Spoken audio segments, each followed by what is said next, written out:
You quickly grab the quill while the librarian isn't looking and sign your name on the blank library card. You replace the quill before the librarian notices it missing.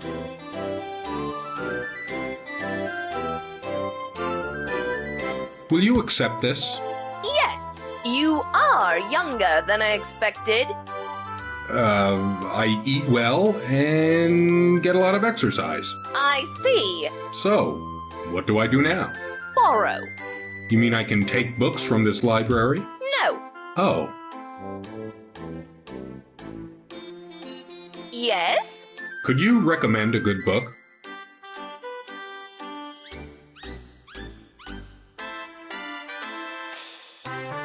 There. The librarian has placed the book on the desk for you to read. Thoughtful, isn't she?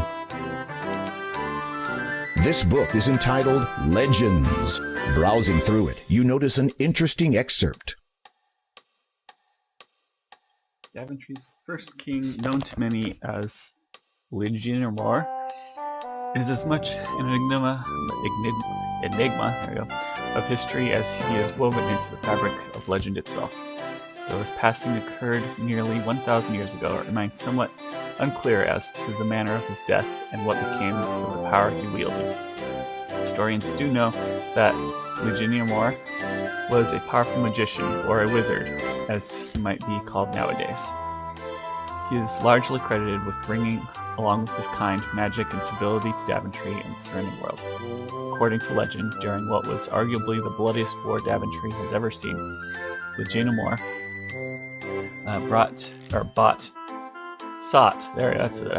sought to commit his awesome power to the cosmos. It is believed that he blamed himself for the extent of the Grand War, in particular the magic that had been used to exacerbate the death toll. He therefore chose to render himself mortal, an action that would prove to be his last. However, legend would also suggest that his power may be attainable if only one were to procure and understand how and when. This is evidenced by a parchment located just a few centuries ago and dated 30 years after the first king's death. Oh great, there's more. If seeketh you the power of Lyginamor, thou shalt be well appraised. It will not be as an easy task. In the path thou may be swayed, for in great Daventry lies the means, for which it may be found belonging to one who rules the land, by one who wears the crown. From this circle nature springs, from the royal thoughts thus sown. The woe betide the unjust thief who claims it for his own. Woe betide. Okay. In this great land, 'tis known to rest the corpse of Lyginamor, who died defending his home turf in the longest, fiercest war. His great mistake, which sealed his fate, he cast his magic aside, up high into the heavens, where forever stretches wide. But the search may be rewarding for the seeker of this power, as its apex soon approaches, and cometh the darkest hour. Hark! Spy sun and moon and planets. As all of them align, the one prepared for the ascension will surely see the sign. Power thus can then be granted to the one from this great tool. If one be thee, then thou shalt be the everlasting jewel. The first king's brother, Morgillen, was also presumed killed in the Grand War. Lyginamor's loyal first knight and successor, Grandthor, ruled over the realm for nearly 50 years, beside a number of children who either remained to guarantee the continuation of the royal bloodline or set forth to build kingdoms of their own. Okay. I'm not sure that any of this made sense to me, except for the aligning of the planets.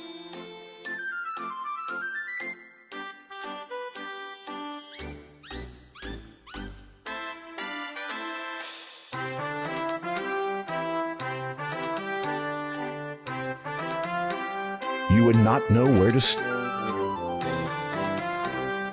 Yes? Could you recommend another good book?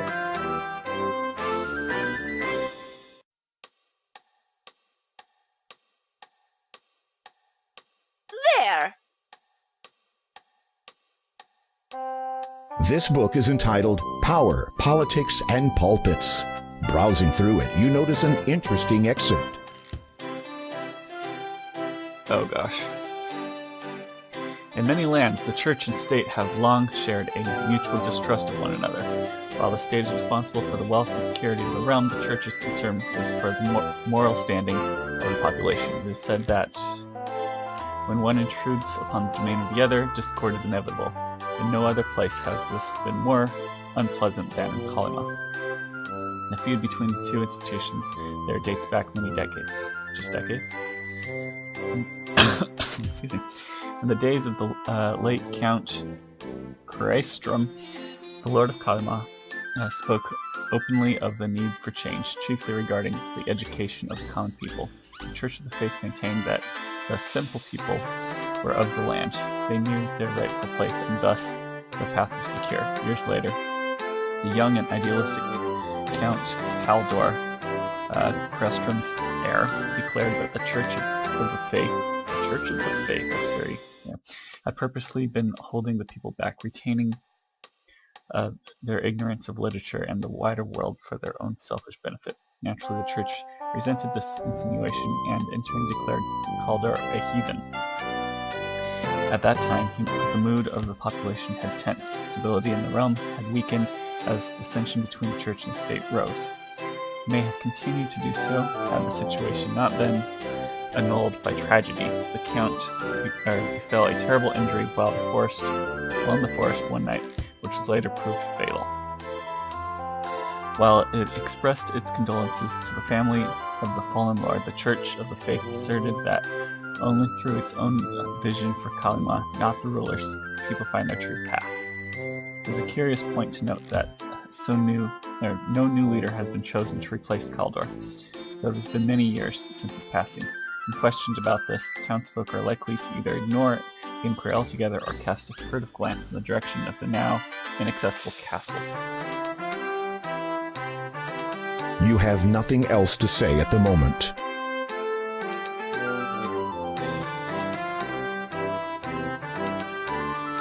So I'm looking for furtive glances for the castle.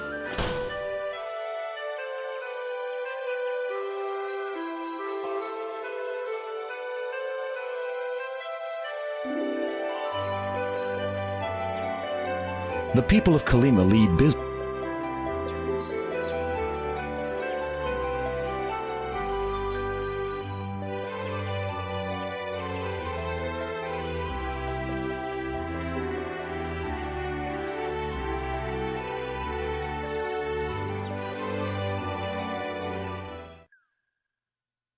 The haystack.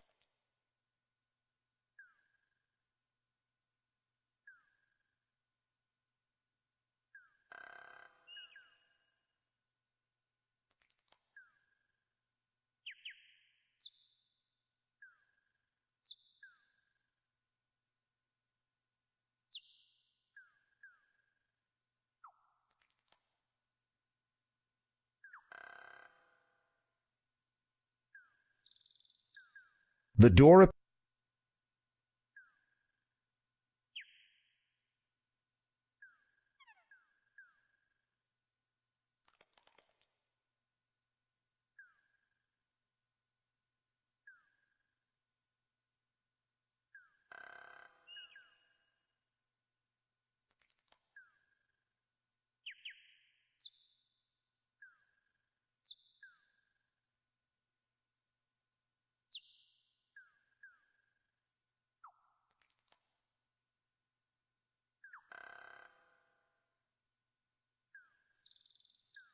Though you feel a sense of unease from the area directly to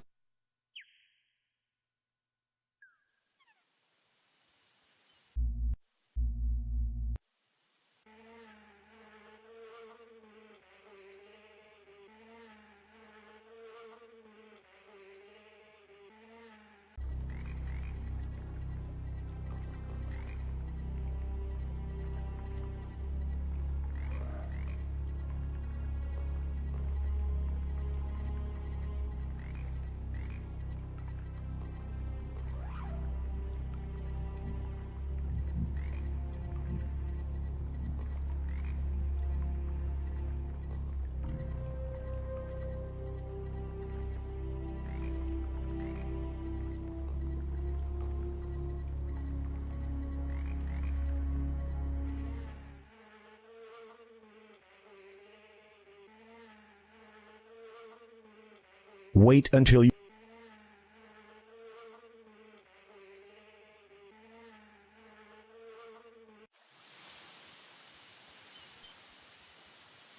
You can't go over them. You can't go under them. They're impassable.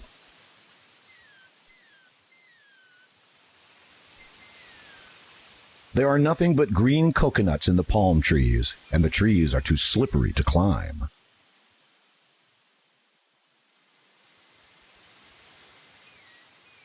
There is no reason to use a map.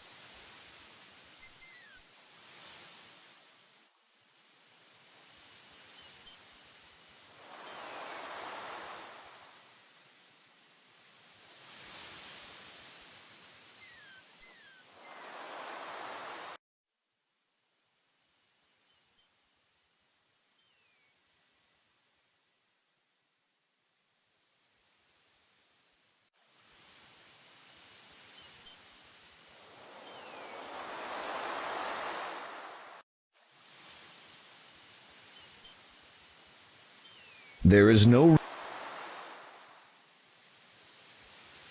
Those items can be used together, but on what is the question?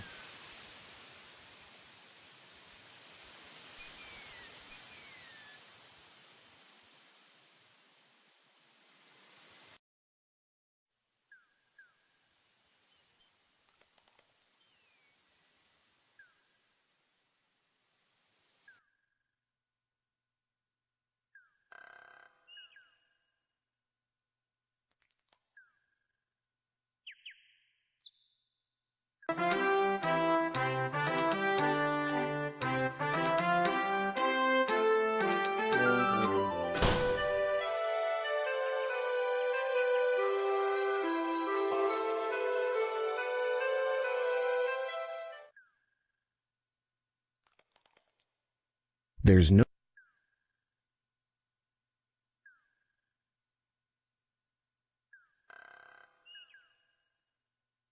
Those items can be used together, but on what is the question?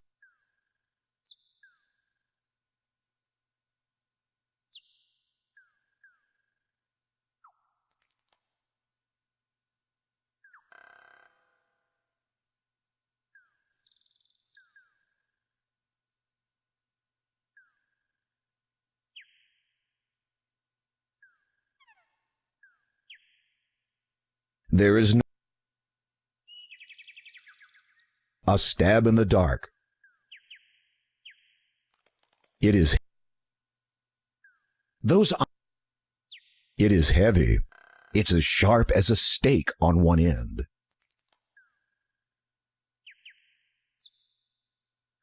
That does... That...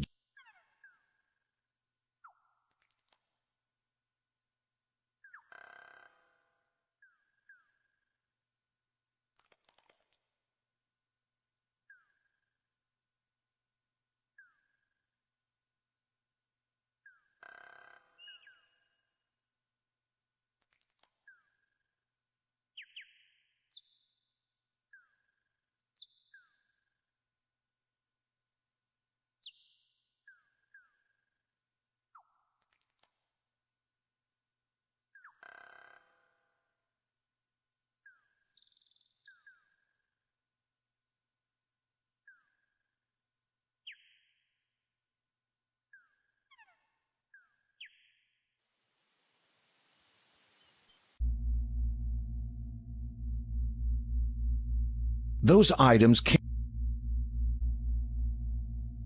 That has...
The old rope is threadbare. A stab in the dark.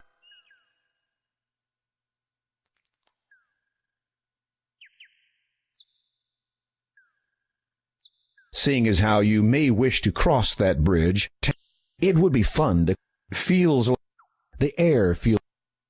Seeing as how, be careful, Graham. Any sudden movements might cause the bridge to fall. The bridge spanning the chasm looks unstable and tottery. Are you entertaining thoughts about crossing it?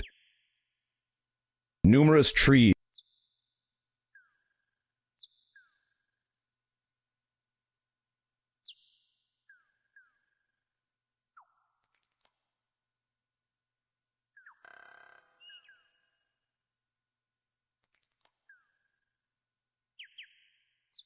You push. You pull.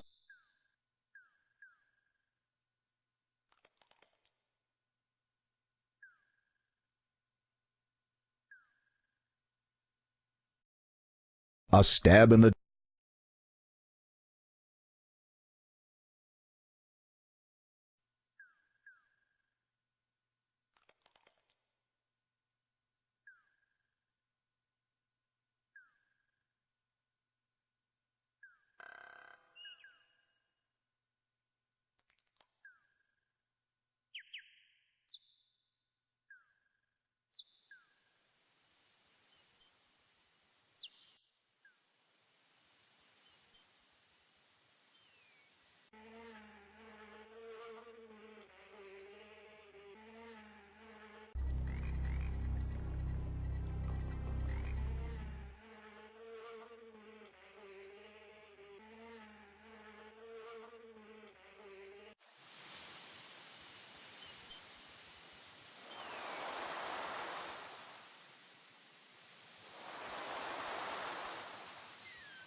as you attempt.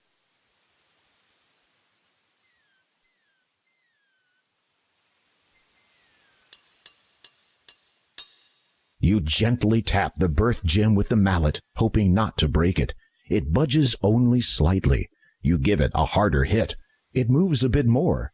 You hold your breath and give the gem an almighty thwack. It pops into the skull.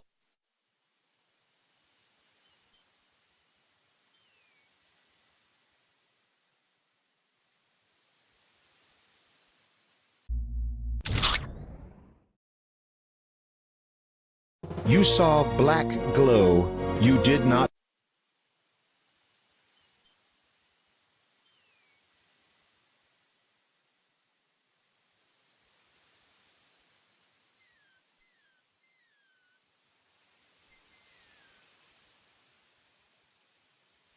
As you face the skull towards the image of the bat above the cave, you notice that its wing has faded slightly. However, you suspect that whatever danger the bat represents is still in effect. You turn the rightmost skull so that it faces the bat symbol above the cave entrance. The power of the two skulls combined has caused the bat symbol to disappear. You sense whatever danger it represented has now subsided. This skull is facing in the right.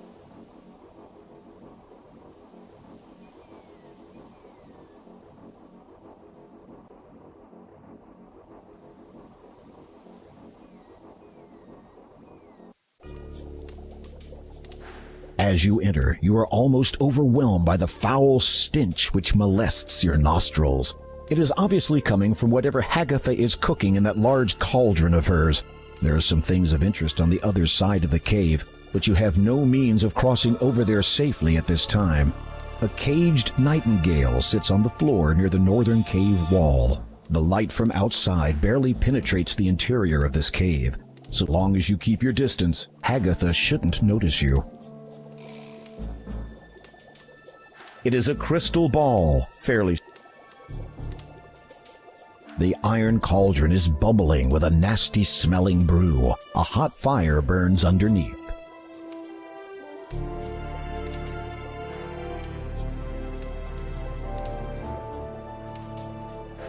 A simple but elegant black cloak hangs on a stand. You need... Being as quiet as a mouse, you slide your hand inside the cloak to discover a deep pocket. Amongst sticky and disgusting spell ingredients, you find a tiny silver key and a peculiar golden ring-shaped device. The fluid of blood, with bone and flesh.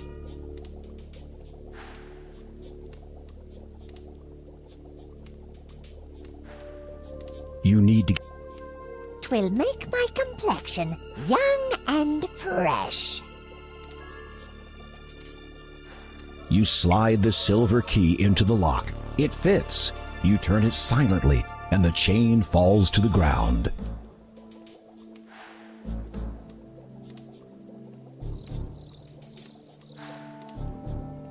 Uh-oh, Hagatha has seen you. Well, you are the gentleman, saving me a lot of trouble by coming here.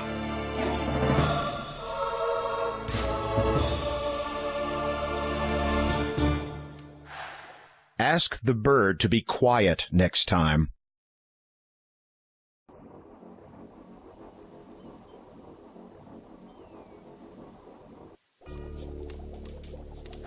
As you enter, the light from outside barely... Being as quiet...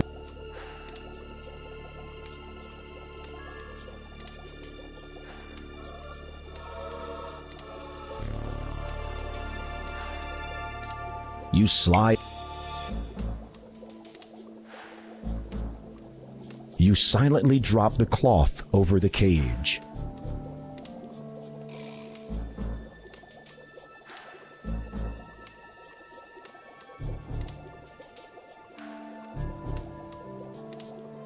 Without making a sound, you take the nightingale into your possession.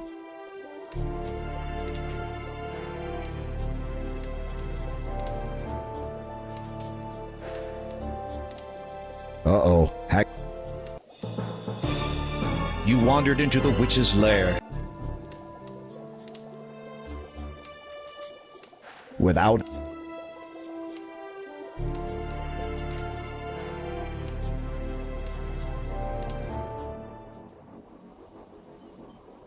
You cannot...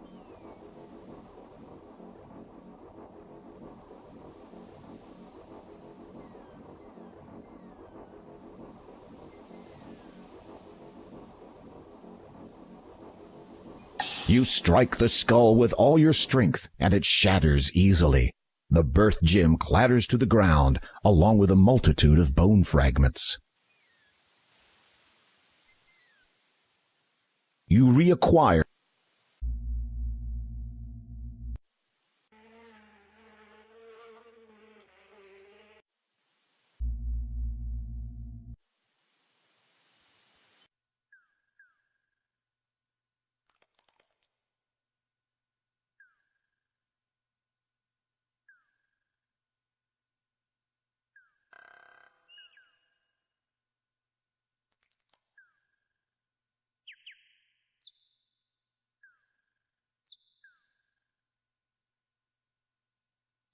The cage still has a cloth draped over it. You remove the cloth. Looking at the bottom of the cage, you find that a letter has become stuck to it. You peel it off. The paper is slightly crumpled. You read the letter. Dear sister, it has been a while since my last letter to you, and quite an age since we last spoke. Such are the busy lives we lead. I know of your preoccupation with eliminating your competition and wish you well in that ongoing endeavor. As for my part, the servant I have owned for the past 17 years is soon to come of age. Will almost be ashamed to kill this one, for he is quite adept at his chores, but the tradition must be observed at all times. I shall require a replacement in the not-too-distant future. Perhaps I should think up a new name for my next slave, though it is that much easier when I need only remember one. I've asked the father to notify me at once, should he hear of any likely candidates. Speaking of which, though it is in no way my place to question the will of the father, for surely he has the best interest of all of his followers at heart, does he not spend so much time locating that item of legend which he has been seeking for almost a millennium? While he is not to be second-guessed, I do wonder. Is he so assured of his existence that he is willing to turn his attention away from his flock for so long a time? As for our remote brother, he seems increasingly interested in the ladies these days. I believe he has his eye on a royal couple who are expected to conceive a girl within the year, or so the signs say. I must confess, if he's prepared to wait so many long years for the child's maturation before abducting her, then he has far more patience than I. I await your reply, dear sister, and hope that this letter finds you well. If you have the chance to speak with the father, perhaps you will inquire of his commitment to this item he seeks. I would advise the utmost discretion, naturally. Your loyal and by far the better sibling, M. The letter puzzles you, but you put it away and continue your quest.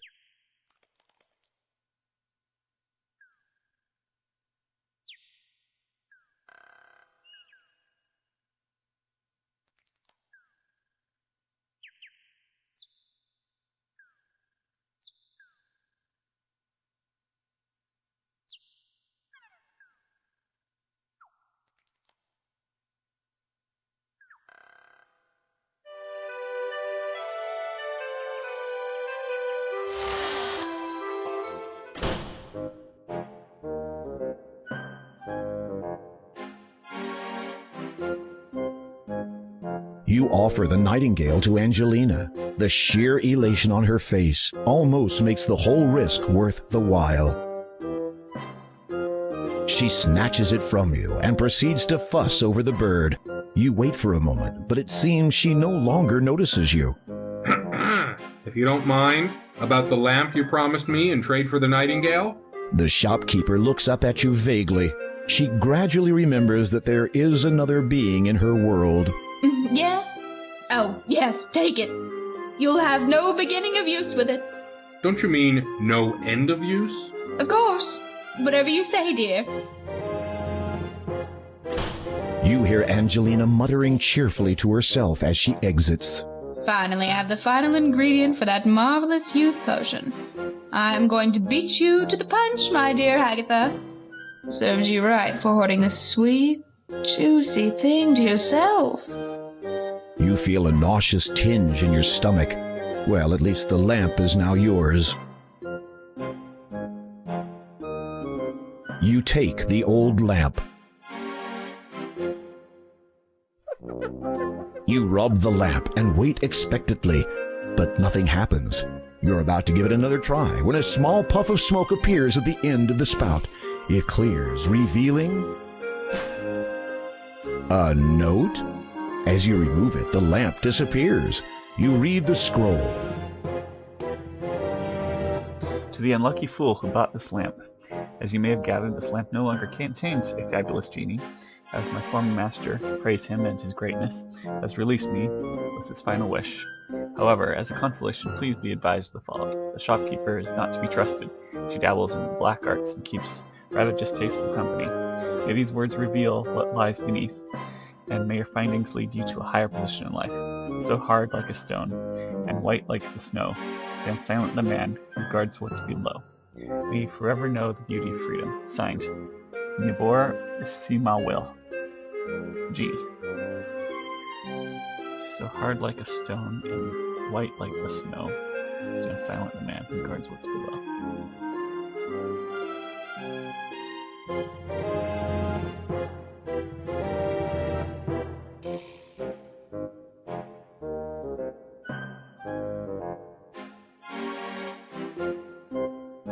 Upon closer examination, you discover that the statue hides a small latch. You flip the latch and watch in amazement as a trap door opens up from the floor.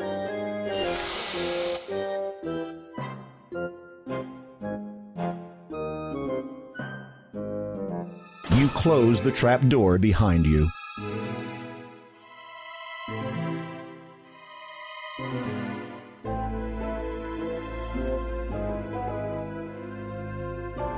You'd better not move anything in this room.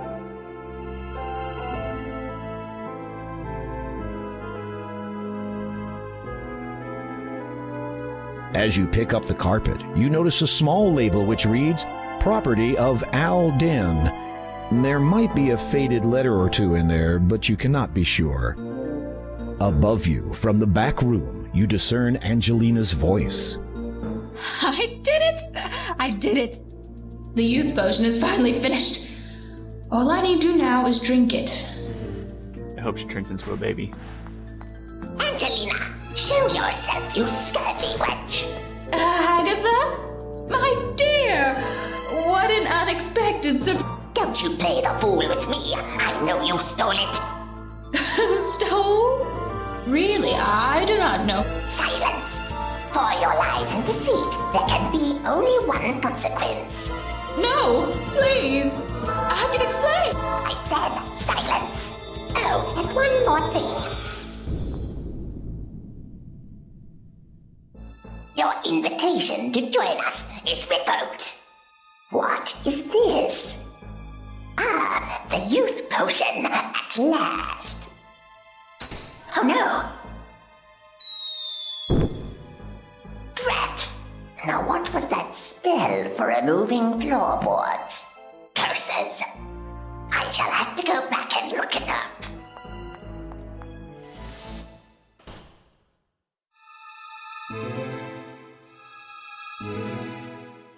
You fish around in the pile of down and successfully retrieve the youth potion.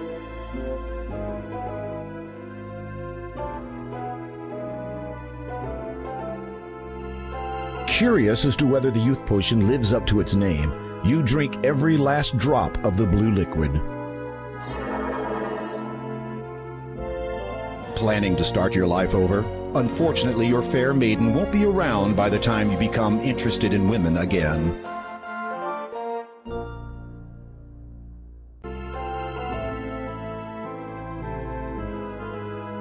You read the letter sitting on the desk. Angelina, once again, I put to you an invitation to join our illustrious community. Unsurprisingly, you have heard of its reputation through other channels. I personally encourage you to give it serious thought. We are not only interested in new membership from the mages of this world, but we're not only interested in This invitation goes out to all who believe that when the appointed time comes, only the faithful will be rewarded. The rest of those poor, unenlightened fools will perish. All that is asked in return is complete allegiance to the Father. He has guided us from the beginning. His power is far older than most. I know you are hesitant due to concerns regarding the dress code. Let me assure you that black would look simply charming on you, dear.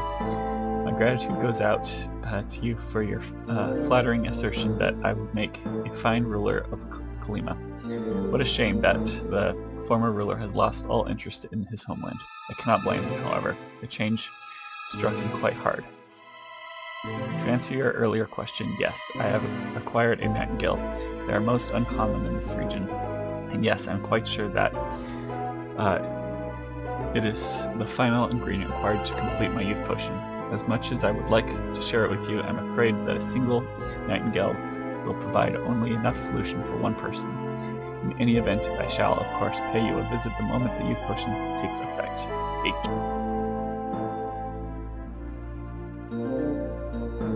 This is a secret room located directly beneath the antique shop. Obviously, the proprietor uses this room as a storage area for her worthless wares, although there may be something of value down here.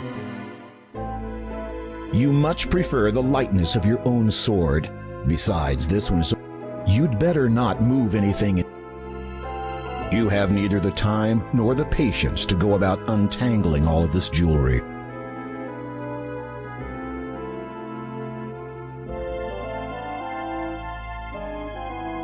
Cautiously, you open the trapdoor ever so slightly and peer into the room above.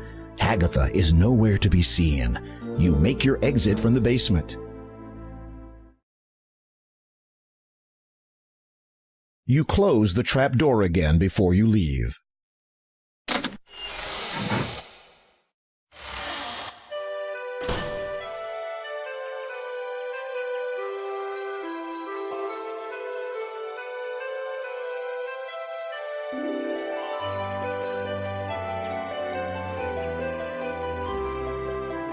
This would not be the best place to use the magic carpet.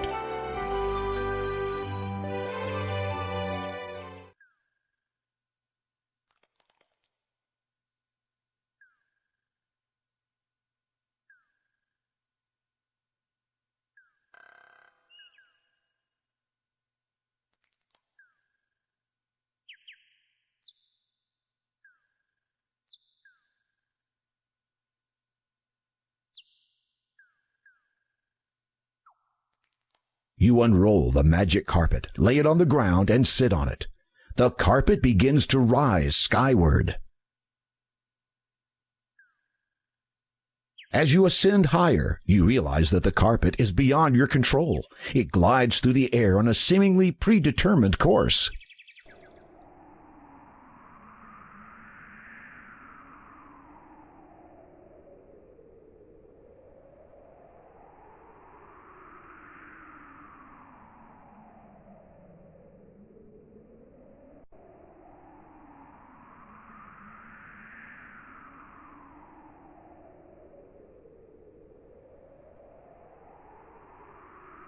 A snake blocks your path to the east. It appears to be about 10 feet long and is coiled up, ready to strike.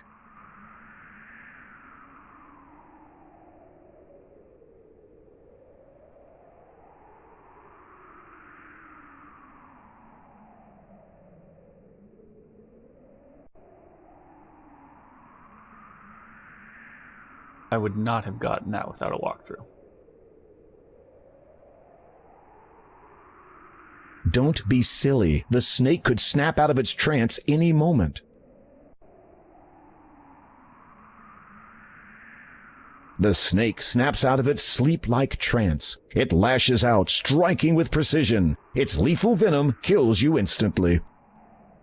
Your history.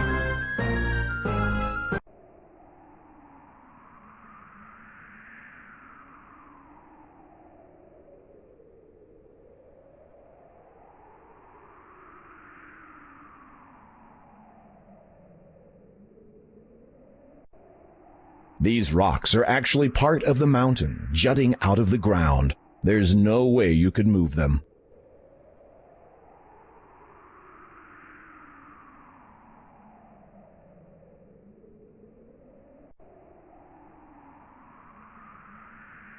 You dangle the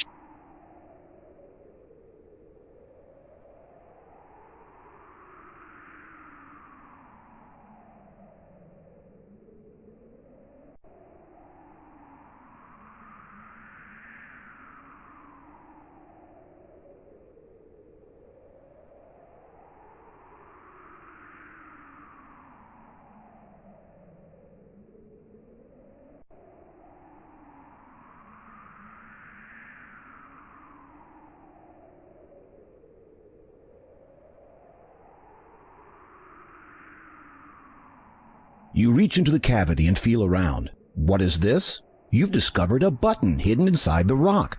You press it and wait to see what happens next.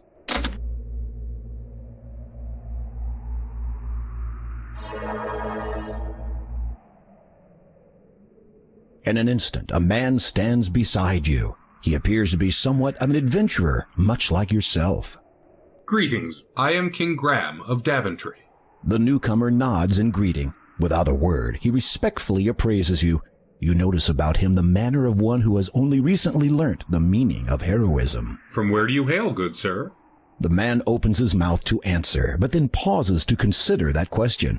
Evidently deciding that irrelevant exposition would serve neither party, he casually gestures to the hole in the rock behind you. Might I inquire something of your identity? After a brief search of his own person, the man pulls out a scroll card and hands it to you. You unroll it, and it reads, "Having fulfilled the requirements in accordance with the statutes of the famous Adventurers Correspondence School, the bearer is a qualified would-be hero." The man also shows you a medallion. Upon it are the words, "Hero of Spielberg." You reverently return the scroll to the man. You don't say much, do you? With a sigh of resignation, the man shakes his head silently. Surely you might speak to me of your adventures. The man becomes quite enthused about the prospect of relating his most recent adventure to you. Just as he is about to speak, however, you notice something on the ground that the man must have dropped. You retrieve the paper. It appears to be a scroll. Upon it is some writing. Disclaimer: you have just witnessed a rather shameless plug for the remake of Quest for Glory 2 Trial by Fire by the entities of AGD Interactive. Available now. As you read the writing, the words are ingrained in your mind. The scroll disappears. So that was awful and awesome.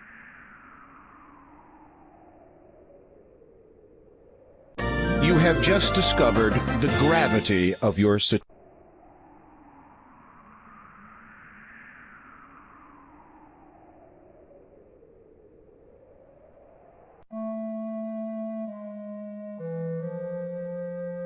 This long staff looks magical in nature. Enchanter's staffs are very powerful objects. You dare not touch this one, for fear of the consequences you may bring upon yourself. An ancient book lies open on the workbench, though its pages are torn.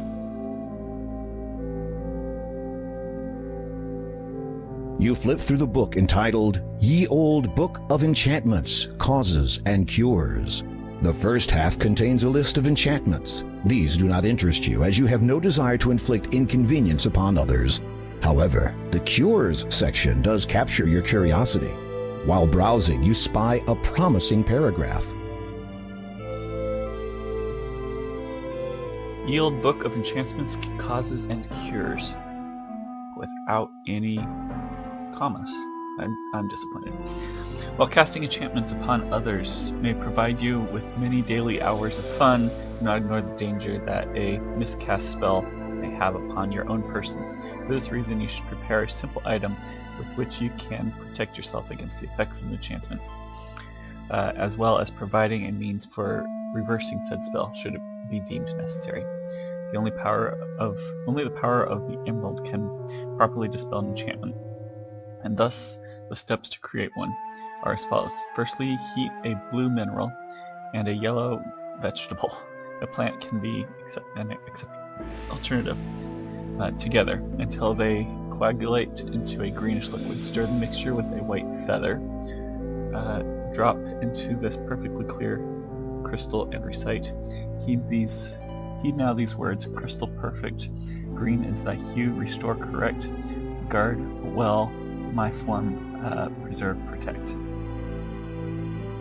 You will now have the means to safeguard yourself, should your enchantments ever get out of hand. To restore that which is under the effect of an enchantment, simply allow a strong light to pass through your emerald at the subject, and behold the restoration.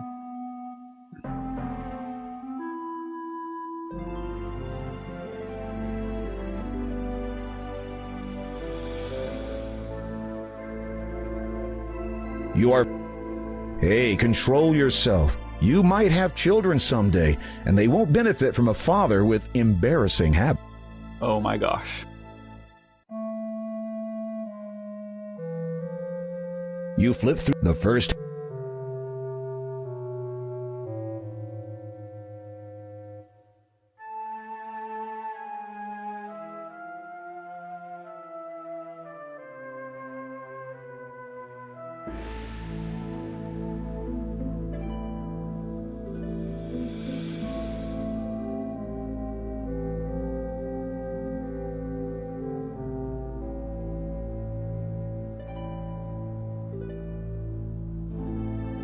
Some incredibly valuable furniture has been placed here. You wonder how it is protected against the elements, as there are no obvious means of sealing the cave.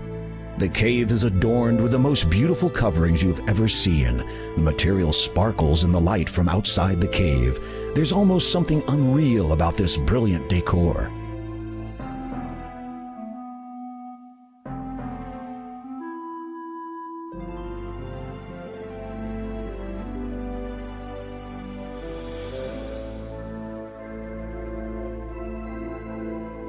This is the sword of the...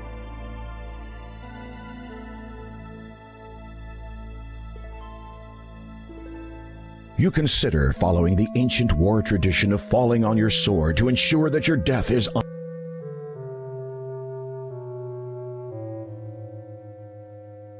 As you had been expecting, this is your average, ordinary, run-of-the-mill cave. You are naturally surprised to see it is fully decorated and very well furnished. This is the sword of the first king of Daventry. It dates back almost 1,000. You managed to dislodge the crystal that had been set within the hilt of the sword almost a millennium ago. You feel a tinge of guilt and wonder what all the past monarchs of Daventry would say if they saw you damaging ancient crown property.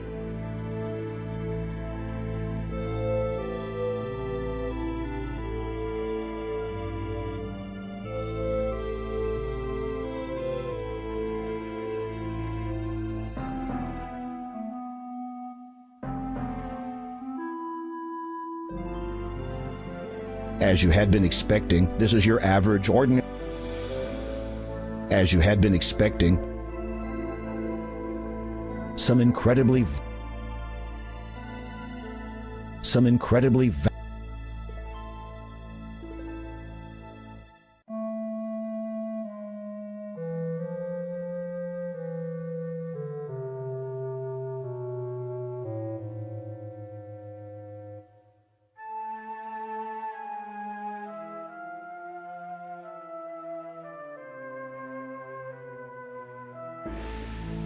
You hear footsteps approaching. Uh-oh, the enchanter has caught you in his lair. He twirls his hands and then utters some words under his breath. You feel a tingling sensation all over your body as the enchantment transforms you into whatever he desires.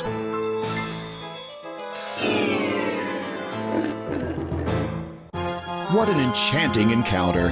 Enjoy the rest of your life as his pet.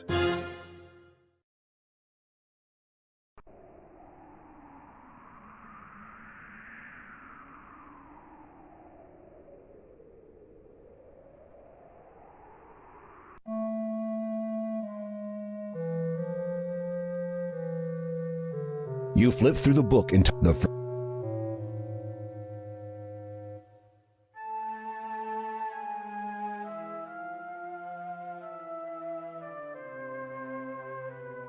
You managed... Nothing. You can't use that thing. You can't... You can't... You can't... You can't...